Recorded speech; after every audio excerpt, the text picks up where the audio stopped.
Tonight, thousands of families gathered to celebrate athletes and excellence watching the Super Bowl. And in every home out there, mental health advocates say lives someone with a hidden mental health challenge. And at News 3, we believe it's time to talk about it. Our Reed Cowan, with the new endeavor we hope gives you all a chance to talk about finding mental wellness and ending the stigma about mental illness. This is the story of Avery Burton, a young man who had the world by the tail, high-functioning scholar and athlete, community servant right here in Southern Nevada. But after a major depressive episode, Avery didn't want the world anymore. His father always wonders what he could have done to save his son.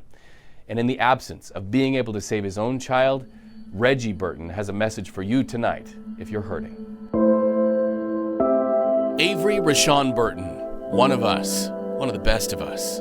This night, all the emotions kind of, rushing back. His dad, Reggie, goes with us to UNLV to see the halls that once hosted his boy. It's still a little difficult, having spent so much time here on campus with him. Time was supposed to be Avery's friend. It always has been, in everything Avery did. Self-made kid, 3-sport athlete in high school, good grades, dean's list in college, cum laude. Just an amazing young man. A young man who his father says was... He was a parent's gift. Avery Burton was a gift, and one his father would have to give back. In 2017, after graduating with honors, something inside Avery broke. The stress associated, I kind of compare it to running a race. The stress associated with finishing his degree and preparing for what's next got to be overwhelming for him. I think for Avery, that transition became really, really, really, really difficult. Avery had what his dad calls a major depressive episode, and within a matter of 2 months, he took his own life. It is hard to ask a parent about that day, and Reggie Burton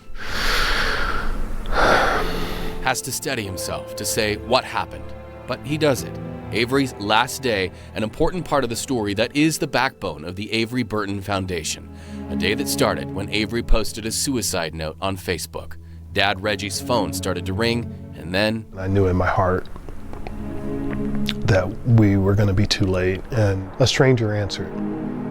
Someone at the Hoover Dam picked up his phone off the ledge of the bridge that connects Nevada and Arizona. I was just hoping that they could give him the phone. Avery, Avery, Avery, kept saying that. The person didn't say anything, and I knew. That's how I found out.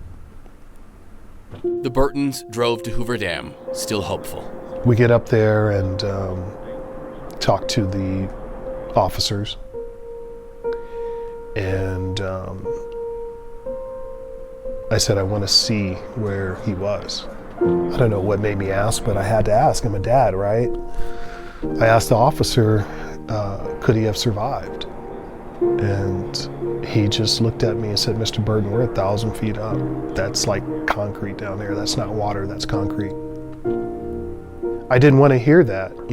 I just kept thinking, my son was a lifeguard at UNLV. He taught himself how to swim. He was one of the best swimmers on campus. I don't want to hear about the undertow of the Colorado River. He can swim his way out of that because that's how great he is.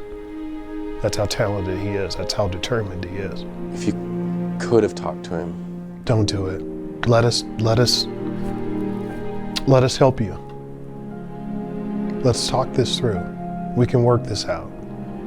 Whatever you're going through, whatever you're feeling, we got this. Words from a father that would never reach his son. Reason why Reggie Burton uses those same words all over the United States to save the son he could not save. He had a wound, and this is where the story veers into wanting to use his life as an example for other families. Burton wrote a book, This is Depression, and he became certified to help others needing help. So you feel strongly that for many of us, the clock is ticking? 100%. The longer a mental health disorder or crisis goes on, untreated, it only gets worse. Don't lose hope. Don't lose hope. Let's be more compassionate. Let's be more caring about each other. Let's start there. From there, let's inspire hope in ourselves and others. So for more information about Avery Burton and his foundation and the good work it does in our community, go to our website, news3lv.com. Also, make sure to visit our Facebook page, where soon we'll be holding a town hall meeting to talk to Reggie Burton about his son Avery and other community leaders on the importance of ending the stigma against mental illness. I'm Reed Cowan. Such an important conversation to have, and so glad that Reggie Burton, who's truly a community servant, has done so much to bring awareness to this issue, opened up and shared his story with us. And I know it ultimately is going to save lives. So Reggie, we salute you and thank you so much for sharing your story. So important. All right, if you or a loved one needs help, call the National Suicide Prevention Hotline. The number there on your screen. Everybody has something with which they are struggling on the inside, and there's no shame in picking up a phone.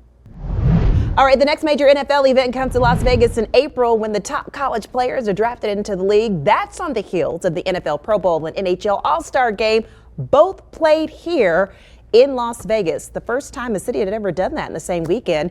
As News 3 anchor Jim Snyder reports, it all seemed impossible before the big league boom hit Las Vegas.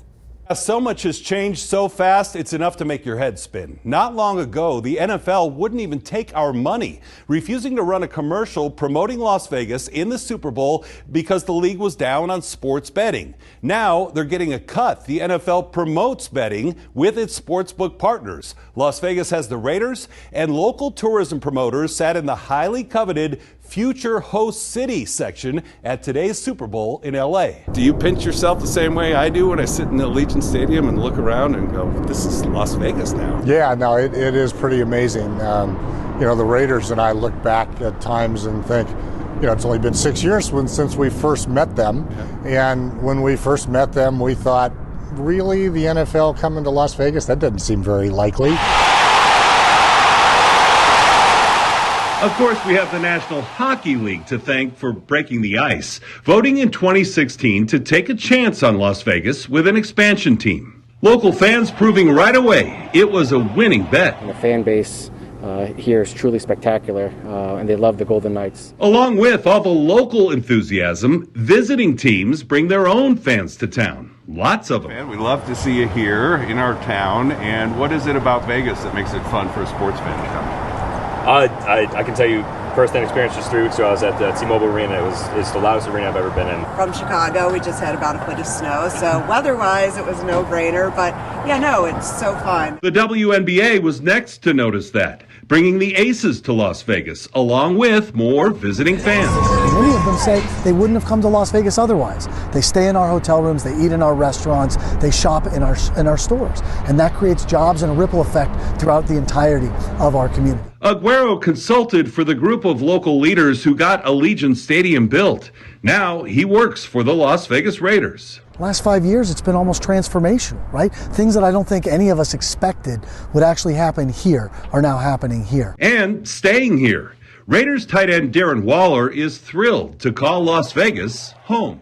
I think it's a great sports town. You see how they welcome in the Knights and treat the Knights, and just how rabid they are about them. And we get to build a relationship with them now, so it's awesome to see it take place. And he doesn't just play here. We caught up with him at a big event for the drug recovery group There Is No Hero in Heroin, where he opened up about his own struggles with addiction. This is a cause that's dear to me. It's just, it hits close to home.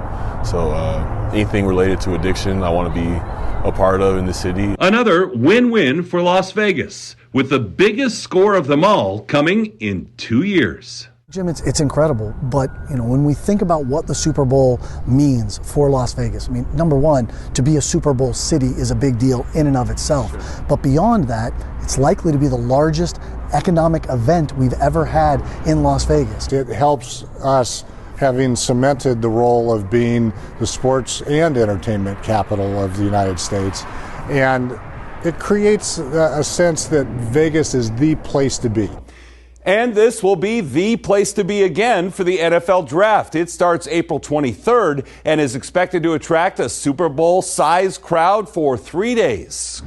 Hi, everybody. I'm Reed Cowan from News 3 Las Vegas. We want to thank you for checking out our YouTube channel. Remember, you can always see more of our videos by clicking on the video links. And also don't forget to click that subscribe button so that you don't miss out on any of our YouTube updates. Thanks for watching.